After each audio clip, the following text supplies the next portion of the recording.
Jimmy? What's up, Sonny? How is everybody doing tonight? Chilling on a 60-degree Sunday night in Cleveland, Ohio. Goodness. Whoa, that's warm out there. That's fucking warm, man, for Cleveland, Ohio at this time Right. of year. That's fucking fantastic, brother. Like, that's almost like California weather. Right. People talk about global warming ain't a thing. Well, fuck. Could have fooled me. You're like, scientific fact. Cleveland, Ohio right now, 63 degrees. All right, guys, come on. This shit's fucking for real. Yeah, it's nuts out there. So you're the lead singer of Grimm Trigger, a band from Cleveland, Ohio. You guys are fucking kicking ass, man. We listened to some of your music, and we'll make sure we'll post it for our fans. In the description comments, you guys are fucking rocking right now. Just like ruling the fucking goddamn Cleveland scene. It's been a crazy trip so far, man. It's been crazy. Quick question, bro. How long have you guys been a band? We started in January of 2018. I want to say, like, it was like January 13th or January 14th. It was a crazy thing how it all had come together. Remington, our guitar player, had a previous project called the Dead Kings that he was working on, and I was in another music group, and so was our drummer, Sammy Shotgun, at the time. Okay. And the Dead Kings had a show booked at the club that I used to run out here called Music Links, and his drummer had quit, and he hit Sammy Shotgun up to come and fill in for him, and then he asked me if I could jump in on some guitar and help him make this show pop off, and we're like, yeah, sure, why not? So the show was going to be 9 days away, and we're like, yeah, we can learn some songs. So we sat down at Critical Rewind Studios and got to talking about it, and we're like, why don't we just form a band? Right. And we're like, can we do it in 9 days? I'm like, well, why not? I mean, I have a handful of songs that I've written. You got a song. We can throw in a cover tune, and let's try it. So we called up a buddy of mine, Wes, to jump on bass, and we did it. And then 9 days later, we did our first show, and it was super well received, and we've fucking been stomping stages ever since.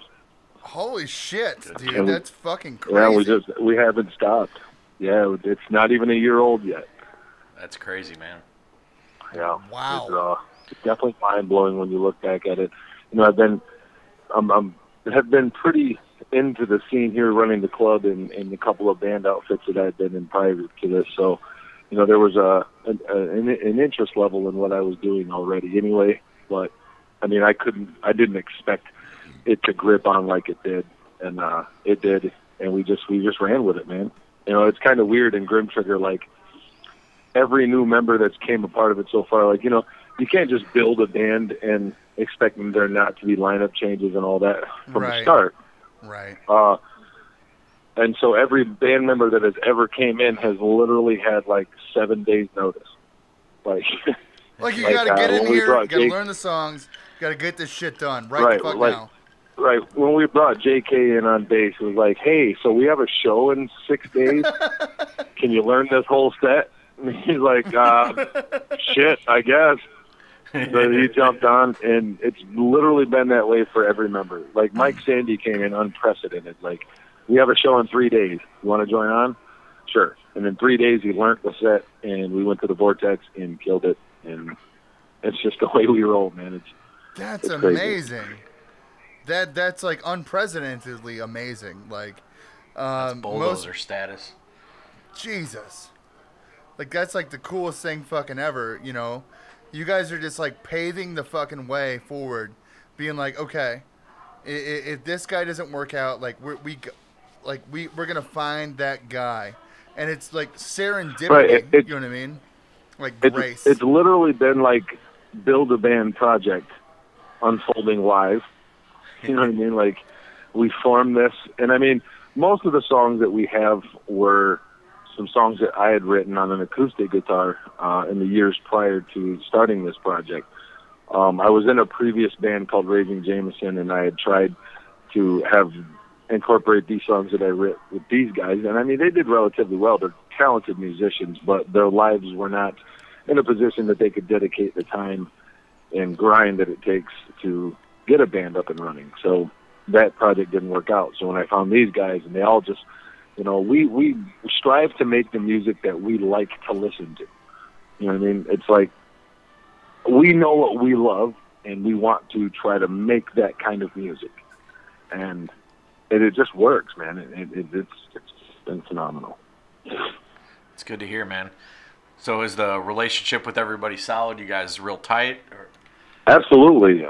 Even with former members, you know, every member that has been a part of the band is we all developed really good bonds, and we're all still friends to this day, and we support every member that's ever came and left.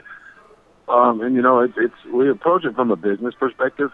Right. You know, it's not a hobby for us, even though, you know, it's something we enjoy doing. We're all approaching it from a business perspective. Like, this is our goal. This is our dream.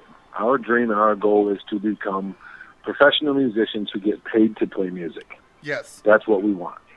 And so when a member comes on or whatever we do, it's from that perspective. Like, don't take anything personally. If it doesn't work out, it's not personal. It's business. Right. And you know, it's been really good so far. Like, letting go of Sammy Shotgun was like the hardest thing for me, because he's been my best friend personally for, you know, going on 16 years. Wow. We've been best friends. And he's a phenomenal musician, great drummer. Love the guy to death. But his style is geared more toward more metal, you know, Pantera, White Zombie, you know, the Metallica, that type of genre. And, you know, for the sound that Grimm Trigger is trying to achieve, you know, we need a new metal drummer. And with his work schedule and everything that he had tied in, it was time to move on. And that one hurt. You know, that one sucked. Right. But again, at the end of the day, we all understand it's a business, and you know, we're all trying to achieve that goal. So, but the relationships are phenomenal. Everybody that comes in, we've built a really good relationship with them. We sit down and get to know them at first, you know, and we build these strong bonds. And so, you know, everything's going really well with it. It's good to hear, man. That's fucking killer, dude. You know like, you know, that's the perspective to take it in. You know, to be honest, you know, you want to build a relationship with somebody, because like half of this is that once you go on the road, the most important thing is, can I get along with this person? You know, so right. I've seen many Can bands. we coexist for 3 weeks together in a cramped space? Right. It's like the worst fucking shit ever. If like maybe it turns out like you don't get along with a guy, like there might be a guy that's less talented that you could always get along with, but he could pull off the job. You know what I mean? And then you got the guy that's more talented, and then you're like, okay, fuck. This guy's impossible. Well, we've dealt with that too. Yeah, this guy's impossible. We've dealt with the guy who's like, all right, you're a bit of an asshole and you're difficult, but god damn it, you're good. Yes. So it's like, you know, it's a trade-off. Like, the cunty guitar player, the guy who's less talented, but we love him to death, or we take the guy who's more talented and you want to punch him in the fucking face. Absolutely, man. It's like trial and error. Definitely, yeah, it gets a little rough. For sure. So yeah, like you guys, what is the up? Okay, so you guys have a single that's going to come out pretty soon. It's going to drop within, you guys said, like the next week or so. Tell me a little bit about it. We do. We in light of recent events, with one of the top signed bands in our area, we made some mistakes. You know, we are rookies in this. I myself am a rookie. You know, I've taken up the mantle of captain of this ship, and I lead it. And so my mistakes become the band's mistakes, and I try to accept that responsibility as much as possible. Right. You can call your mother and tell her I'm on the phone with her. Shit, I just lost my train of thought. Okay, so you're talking about like you're the captain of the ship. Yeah, this new song. So we made, I did a couple of ignorant rookie mistakes after the altercation that took place from the show the other week, and we sat down and said, okay, this is not Grimm Trigger. We don't engage in a bunch of online drama. You've never seen us. We don't argue with people on Facebook. We don't get into a bunch of dumb, senseless drama. And so then after this fallout, I kind of did. And so we sat down and tried to figure out the best way to resolve that without staying in the drama. And it was like, well, what are we here for? We're here to make music. So let's just write a song. And that's what we did. We went to Nexus Studios, Mike, Sandy, and I, and we just sat down with the wonderfully talented wizard Bob Hacker from Metal Mafia. And he just gave us a tempo, and we just started to go, and we wrote this new song called Walking Through Fire, which kind of epitomizes what's going on right now with Grimm Trigger in where we're at now. Walking Through Fire is like, you're going through adversity. You're facing the odds, and I'm a fighter. We're not going to quit. We're not going to quit. We're not going to give up. It's a song that's basically an anthem for those who have been bullied or oppressed or are facing the odds. Like, stand up and chase that desire, fight for it, and go. Fuck yeah, man. That's a good theme. And it's produced by Keith Kelly and Bob Hacker, Metal Mafia. It does feature Adam Hudek and Bob Hacker on it as well. So it's really good song. We actually shocked ourselves with it. We're like, shit, did we just write that? Like, wow. So yeah, we're hoping that it catches on and people receive it well and understand that message. There's going to be people that are going to take this out of context, the lyrical content of the song, and it's open to interpretation. We are not responsible for the way people interpret a sentence. You know what I mean? Right. So if someone gets butthurt about it or takes offense to it, that's your problem, I guess. Absolutely. Absolutely. In this day and age, like, we don't put up with any kind of PC bullshit. Yeah.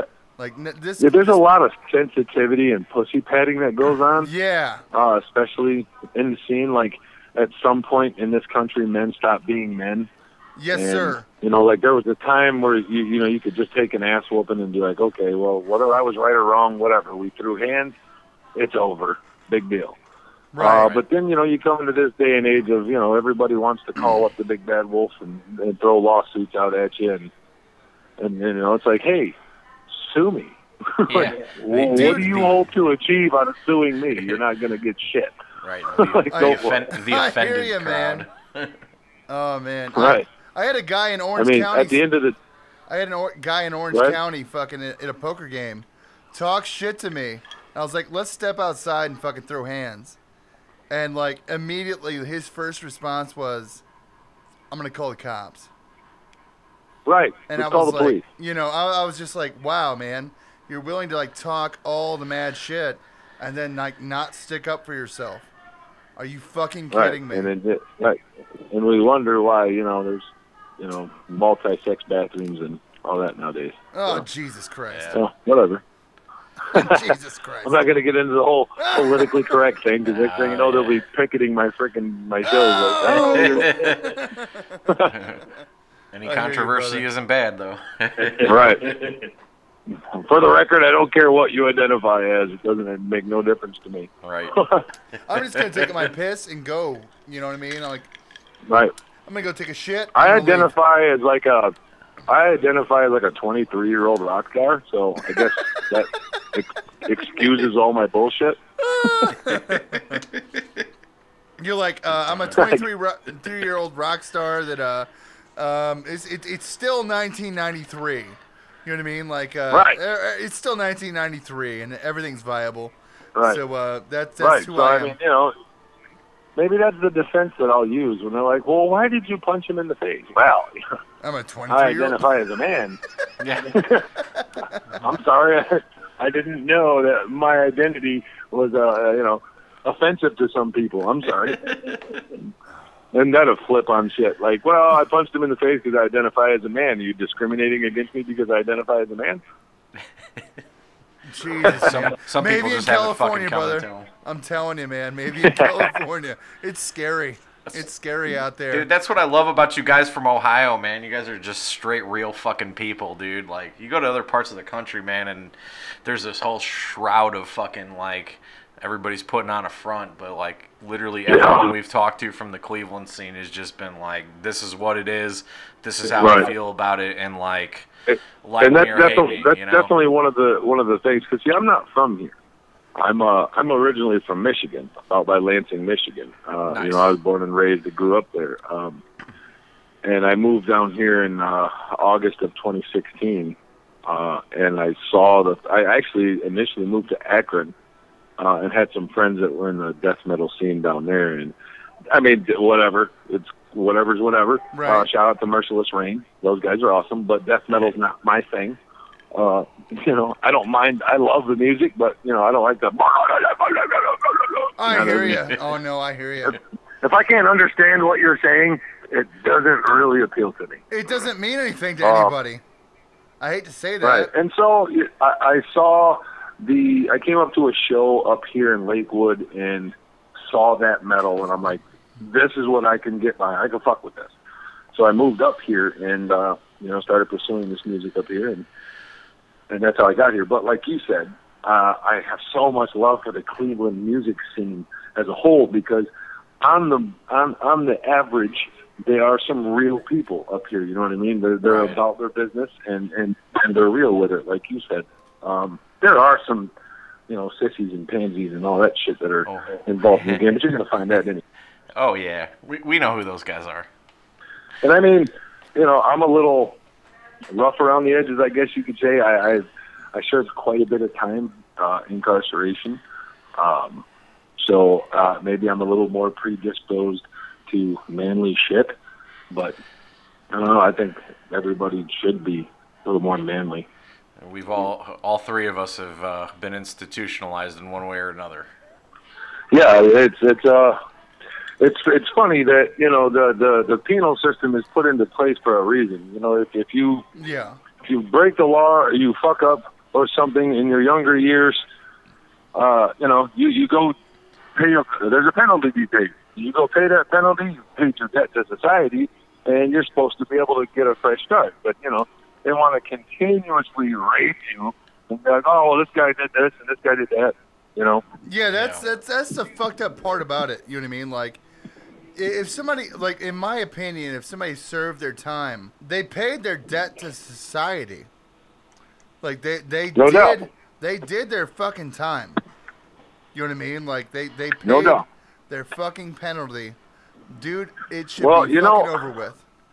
Personally, what I think about that is, like, in my own personal instance, I think people see me and they see that I'm moderately successful in my music. I'm a man. I pay my bills. I take care of my family. I work.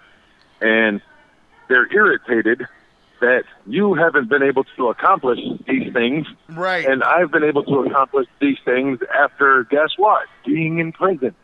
So it looks at them and they're like, well, this guy was a fuck-up in life and he's doing better than me. The only stone I have to cast at this guy is that, well, he was in prison. What a piece of shit. Fuck you. We're all in glass houses, Damn bro. right. Nobody has the right. Nobody has that right to fucking talk shit like that. Right. And I have been 100% transparent about my incarceration, all of it, since day one, because I knew at some point somebody would try to use it against me. Right. So, like, when I initially got into the scene, I wear it on my sleeve. You learn that in the first 10 minutes that you know me. Like, obviously all these tattoos that I have were not done in the shop, because if they were, that shop should be out of fucking business. Right? It's like clearly this is Prison Inc. You know, so it's like I'm gonna go ahead and put that cat out of the bag before we even get started. Right. You know, and if you choose not to fuck with me on that level, cool. But one thing I've come to know about a lot of guys that have done time, one of two things happen. Either you are a perpetual piece of shit and you stay that way your whole life, Yep. or you take that time and you use it to your advantage and you fix yourself and you become a pretty solid stand-up individual. And, you know, I fuck with the solid stand-up individuals. Have you seen that the Fresh Out series by Big Herc on YouTube? I don't think I have. Check that out, man. He did like 10 years in federal for like a bank robbery or whatever, but his shit's all about like turning that corner and, you know, transitioning to that positive, like back in society. I definitely will, you know, and that was something that I have wanted to do for a long time, like outreach to at-risk youth. You know what I mean? Like I went to prison when I was 16 years old. And I served 5.5 years. I got out when I was 21. I was worse than what I was when I went in, because you know those are like your developmental years as going from a boy into a man, and I grew up within that system of killers and thieves and you know, and that's the influence that I grew up with. And so when I got out when I was 21, I was a fucking monster. You know what I mean? I was like, I had no control over myself. I was greedy, selfish, cared nothing about anything but myself. So naturally, I was a statistic and went back to prison when I was 23, and I stayed there until I was 35. You know, so I did about 18 years almost altogether, and thankfully it saved my life, because that second round, those years gave me the time to sit and analyze and really work on myself, do a lot of soul searching. And, you know, I've taken a lot of classes. I've taught a lot of classes. Thinking for a Change was an amazing class that I took. And it has put me in a position where I can help other people, where I can help them get through their shit, you know, and understand that it's not too late in life to ever turn around and make something better of yourself. Like, I was 35 years to shit. You know what I mean? Right. Nothing significant accomplished in my life. And then here I am, 2 years later, I'm 37 now. And, you know, I've got one of the hottest bands in Ohio. You know, I have my own house. You know, I'm taking care of all my bills, and I'm living as an honorable, upright citizen. Even though I might fuck up and do some dumb shit in my personal life, it's not illegal. Right. We all do. We all do. Let's be honest. We all do. And I think people, a lot of people, they don't understand that about me. Like, they don't know. Like, the public as a whole doesn't understand that about me. So when they see my mistakes and my fuck-ups, they're naturally like, well, what the fuck? But then when they learn that, they're like, oh, well, you know, give the guy a break. Fuck, he's only been out free for 2 years. You know, Right. Yeah, cut me some fucking slack here. I'm a rookie. You spent a long time in prison, man. Like, it's a fucking long goddamn time. Like, It is. It's an absolute waste of life. I mean, I thought about this before we actually went on the air. I was like, dude, you were in prison while smartphones got invented. And so, like, your whole thought, you have no idea. your whole thought Right. in, like, communication with the world is, like... Right. I remember seeing, like, smartphones on TV, on, like, commercials and in TV shows and shit, and I'm like, that's not actually what those are. Those actually don't exist like that. It's like a prop or something. And then when I get out and I see this thing, I'm awestruck by this wizardry. Like, what the hell is... I can just touch a stink. Right. Blew my mind. I mean, I still get stuck by some things. You should have seen the hell I went through trying to understand what the fuck a chip and a chip reader was on a desk card. And I got out. I'm standing at the Giant Eagle, and she's like, you have to insert that in the chip reader. I'm like, well, what the fuck is a chip reader? What the fuck is that shit? That. Yeah. Right. I'm like, I don't have a chip for that chip reader. It's on the debit card. There's nothing on my debit card. It's a fucking debit card. No, there's a chip on it. There is no chip on it, stupid. He's like, that little thing right there is a chip. That goes in here. It's a chip reader. I'm like, oh, well, fuck. Yeah, we were talking about this before this podcast. Like, we're like, dude, like he probably didn't know how to allocate himself to the modern world. Like, I could not imagine like going through not knowing all this technology, like being gone for so long that like, okay, the entire world has changed in 20 years. Indeed, it's been a struggle. It's been a struggle. I still get lost sometimes. Like, I don't know, like email really fucks with me. Like, trying to figure out how to like download a link or upload this and I'm like, I don't know how to do that. So it really hinders my progress on some of the shit that I want to do. What was the first thing you ate when you got out? Pussy. Oh yeah. Boom. No, that was a great one-liner. I went to Texas Roadhouse and had me a big old freaking steak and some shrimp and a beer. God damn right. God damn right. Oh, right. It should be a man. The man's right. Right. Pussy was a great answer, though.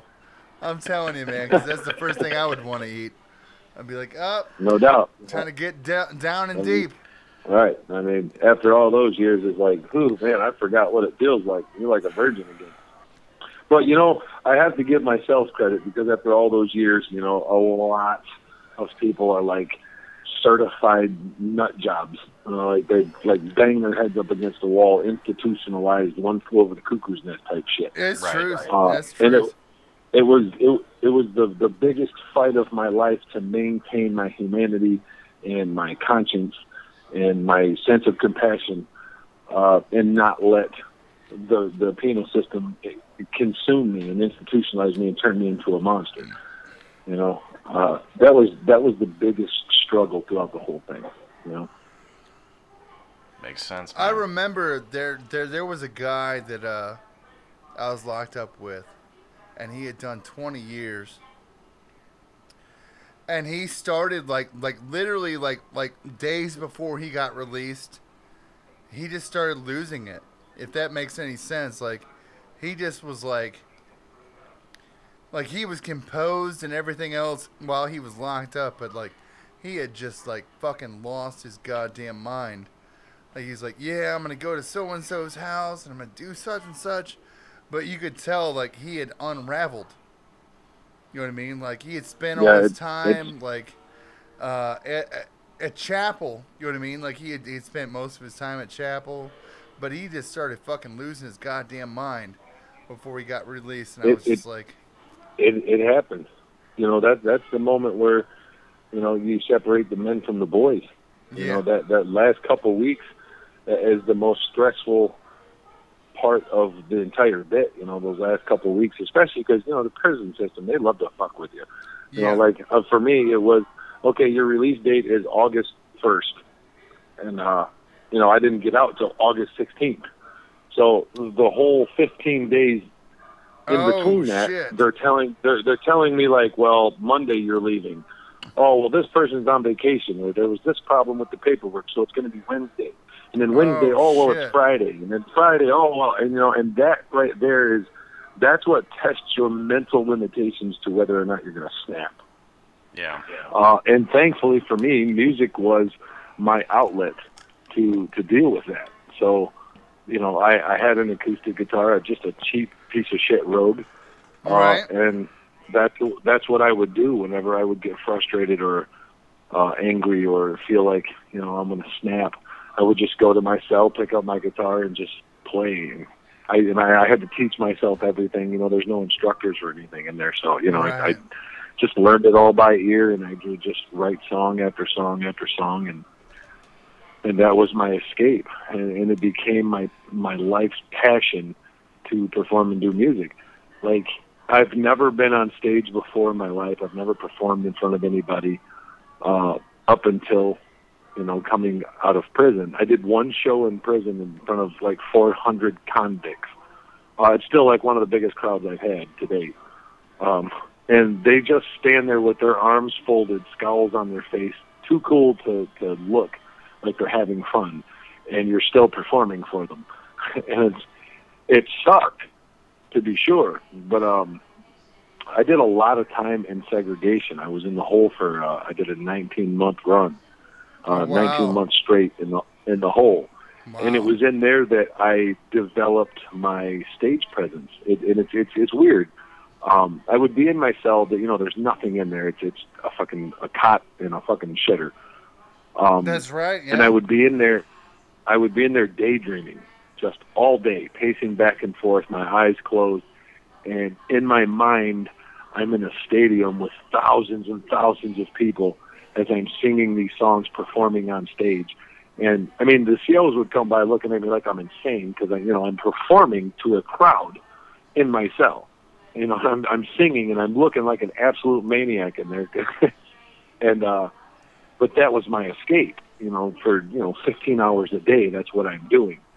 And it was really weird because the first time I took the stage out here in the real world, I instantly put myself back in the hole to try to overcome any type of nerves or any type of performance anxiety that I might have felt. I just put it all away, and I assumed that, again, I was in the hole. I was in a room by myself. There's nobody in this room. And in like a reverse psychology way, it worked because I went out and performed my ass off, and the crowd loved it. I got such a great reaction, and people were like, dude, you were born for this, man. And so that's what I've always done now. That's what works for me. Anytime I go on stage, right before I go on stage, I close my eyes and I picture myself back in the hole. So when I'm on stage performing, there's nobody there. It's just me. And I'm just in a room by myself performing these songs. And it works. That's my escape for the stage. Cheers to that, dude. That's fucking heavy, man. Thanks. I appreciate that. Like this whole business with Mushroom Head, if you're ready to transition to that. Yeah, man, dude. Let's do it. Hey, let's dude. fucking do it. Before we go there, one quick thing. Just know that we are absolutely behind the idea that their time is coming, because everybody that we've dealt with between Waylon and Jeff, and they got a lot of targets on their motherfucking This is my heads, position. man. This is my position on Mushroom Head. Growing up as a kid, I was more into radio rock. I have such a huge eclectic love of music. I grew up listening to my mom's cassette tapes. She was a singer-songwriter, and she had such a wide array of music. Everything from like Charlie Pride to Confederate Railroad to George Strait to White Snake to Meatloaf to Metallica. Just ran the whole spectrum. Mm-hmm. As I grew up, I had a bunch of friends that were huge Mushroom Head fans. Always heard them talk about Mushroom Head, Mushroom Head, Mushroom Head, and I never listened to them. I never listened to one song. I never paid attention to them in the slightest. So when I got here, I discovered that this is the band in Cleveland. Like, this is Mushroom Head. This is their home, their territory. Yeah. They are the kings. And I'm like, wow, well, that's cool. I don't know them from a fucking hole in the wall, but okay. And then, all you hear in the underground here is how they're fucking assholes, how they're dicks. Like, they shit on local bands. They used to price match guys on their merch and regulate set times and cut music off on people. And I'm like, wow, well, fucking assholes. And then when I was running Music Links, we did their Leprechauns Ball. And that's when I first got to meet Skinny and J-Man and these guys. And I had met Waylon previous, and I'm starting to learn all the history behind Jeffrey Nothing and Waylon and Tommy Church, and I'm learning all the history here. They're good people, and bro. I gave them the chance. I talked to Skinny, and Skinny and I get along relatively well. We've never had us an issue. In fact, after that first show, we've done a couple of shows with him. We went and then played with him at the Cove as well, and everything was good. Mm-hmm. So come prior to this, now my old lady had an issue with Jace, their merch guy. Like, everybody has an issue with Jace. Okay. for everything that people hate about the guy, he is a man about his business. And he takes care of business and does it very well. But God damn it if you don't want to kick that little motherfucker in the face. Again, I've never had much of an issue with it because I understand the business perspective. Absolutely.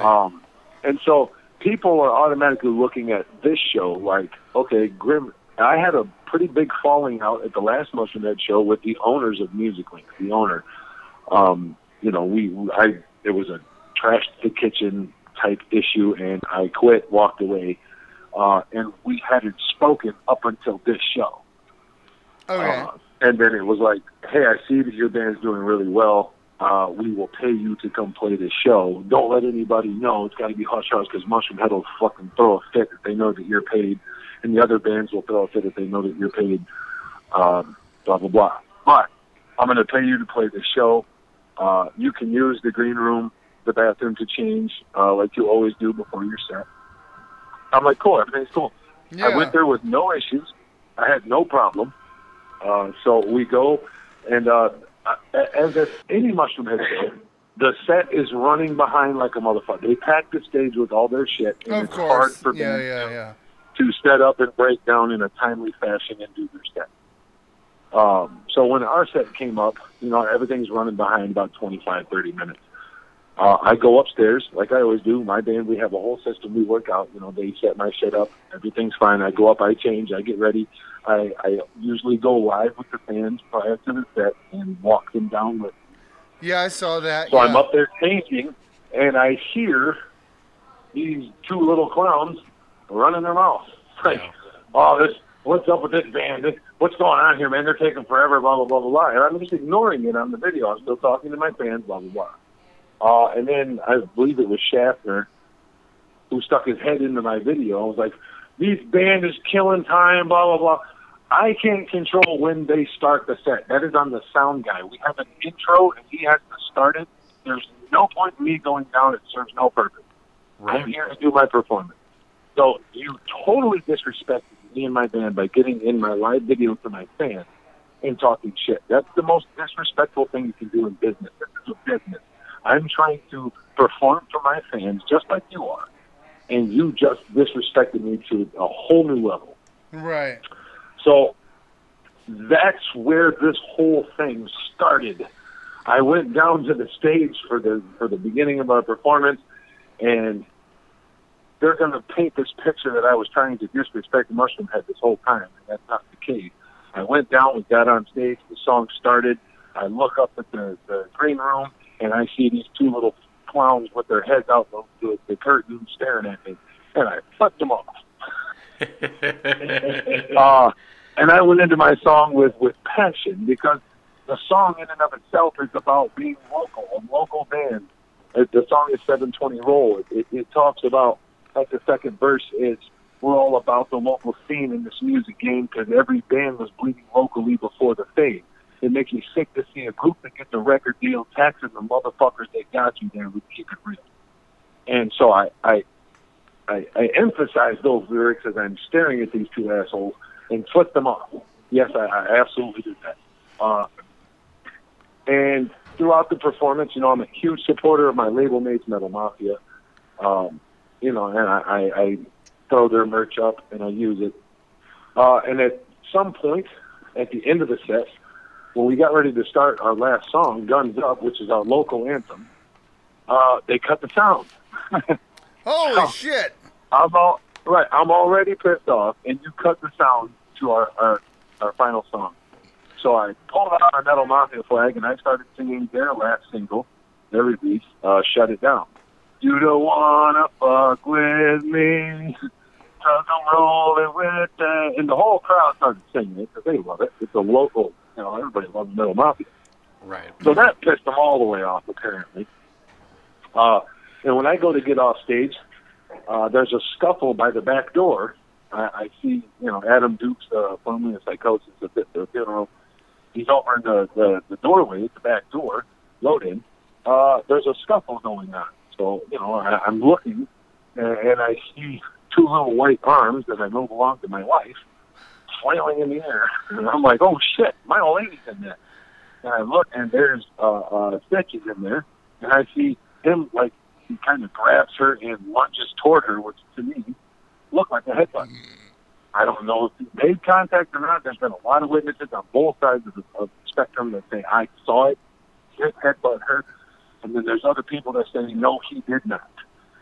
I'm not going to stop and analyze on the spot whether or not this man actually did it. I'm not going to still go, let me think. You know, my wife is in a fucking scuffle with a bunch of dudes. Right. I'm going in. I don't care if she's right or wrong. I'm going in to protect my wife. Goddamn right. You know, I went in and gripped somebody up by their fucking. I just looked for one of the guys that had painted faces. It was one of them two.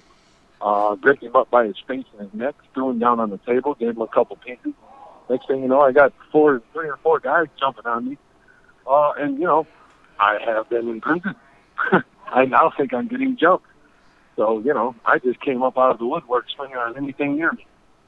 And, you know, it all cooled down, and, you know, the scuffle all went down, and Stitch comes over. They called the cops, and, you know, they come. It was actually funny. I so wish I could have caught this on video. But here comes Schaffner and Stitch running over to the police with their hands up in their mouths, with their bottom lips pulled out. Look, I'm bleeding, look, he punched me. And I'm trying not to laugh because there's a cop with me. I'm like, fucking pussy. Like, are you serious right now? Look, officer. And I'm just like, you know, we worked it all out. The cops came up like, you want to press charges? We're like, no, we don't do that. We handle our shit. If we get our ass whooped, we get our ass whooped. If we whoop ass, we whoop ass. One thing we're not going to do is press charges here. We don't fuck with the law. Never, yeah. So, you know, everything, you know, we don't want to press charges. Everything cooled down. We all got our stuff and went away. And the rest is all public. Yeah. You know, everybody's bashing and throwing it out. And it's like, this is my perspective. We are not even a year-old band. We are a small local band that is trying to chase a dream that we all have. We all have this goal. And here's this big mega machine that is trying to stomp on us and make us look bad. Like you're bullying us right now. Like you're trying to be a bully. And not only that, you're trying to eschew the whole reason this shit got started. It didn't get started because my old lady decided to come over and punch somebody. That was not, but that's what they're focusing on. Right. Because they're trying to take the focus away from the fact that this band who has egos out of this world is disrespecting a local band who decided we're not going to stand for that. You know, you might shit on every other local band, but we're Grimm Trigger, bro, and I'm Sonny Von Cleveland. You're not going to fucking disrespect me, and I'm just going to stand. Fuck you. That's not how I roll. And so, you know, that's how we're not going to be bullied, bro. This isn't the age of bullying. We're not buying that shit. So, love us or hate us, we stood up to them, and I'm not afraid to, you know, continue to fight, man. Yeah. You know, we're here because we're trying to do what we love. We want to make music. We're trying to do the same thing that this band apparently forgot that they were at one point. You were a local band trying to garner attention and trying to get your name out there and do what you love to do, and you got lucky enough to do it. You know what I mean? You hit that gold. You know, you're no Slipknot, but you know, you got that moderate level of fame, and you got what you desired. And we're just the same thing, except they forgot where they came from. Right. You know, they forgot that they were a local band at one point. And we're not. And we have a lot of people that are supporting us and standing behind us because they're sick of seeing bands that do this. That, you know, shit all the local bands. Yeah, man. It's disrespectful and bullying. So you want to bully? Bully, because we're going to fight back. We're going to push back just as hard, and we're not going anywhere. So you can try to blacklist me out of every club in Cleveland. You know, you can pull whatever muscle you got, pull it. You know, do whatever you want to do. Call the wolves, sue me, do whatever you want, because at the end of the day, I'm still going to get with my band, and we're still going to go write music, and we're still going to pay to have it recorded, and we're still going to put it out. Fuck yeah, man.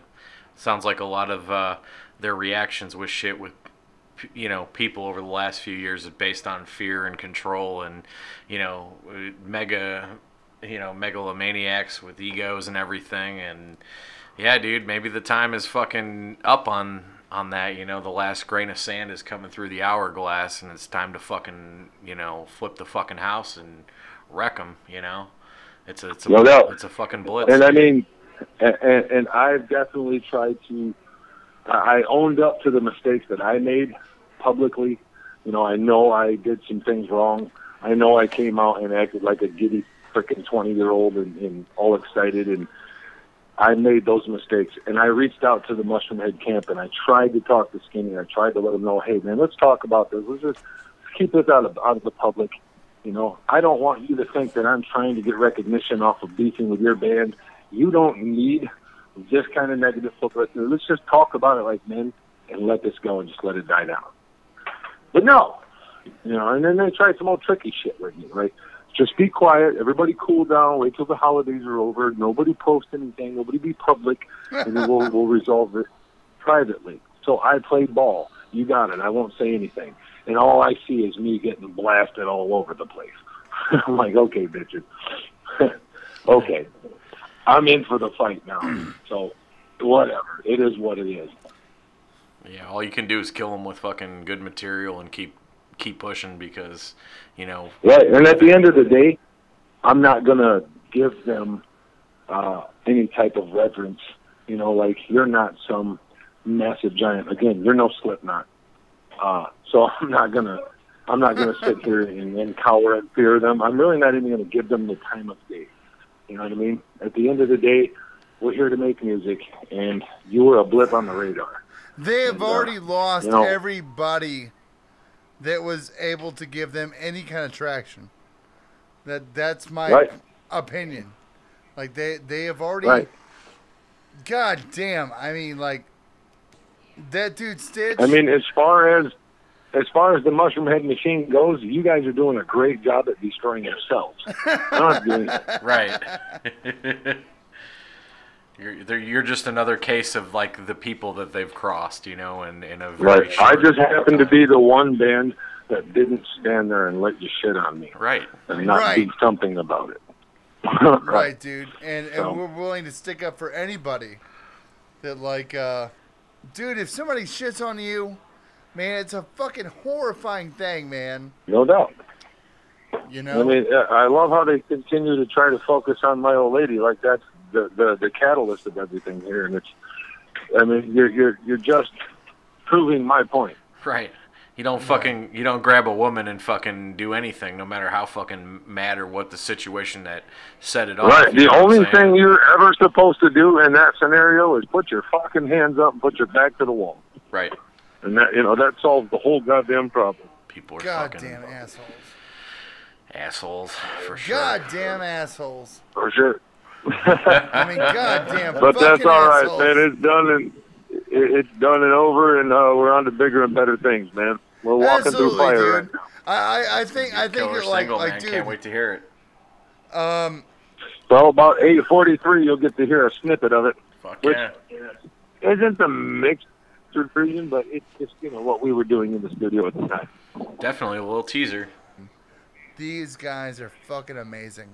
Appreciate it, man. We're going to be off until March. Our next show is March 2nd with Saliva. Good deal. At the Odeon. So we're looking forward to playing with Saliva. Those guys are, kind of in our wheelhouse, man. We got a lot of respect and admiration for Saliva.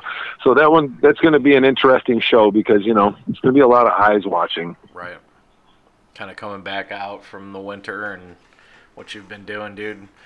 That's part of the reason we do this podcast, man, is that, the people we find. Is everybody there? Yeah.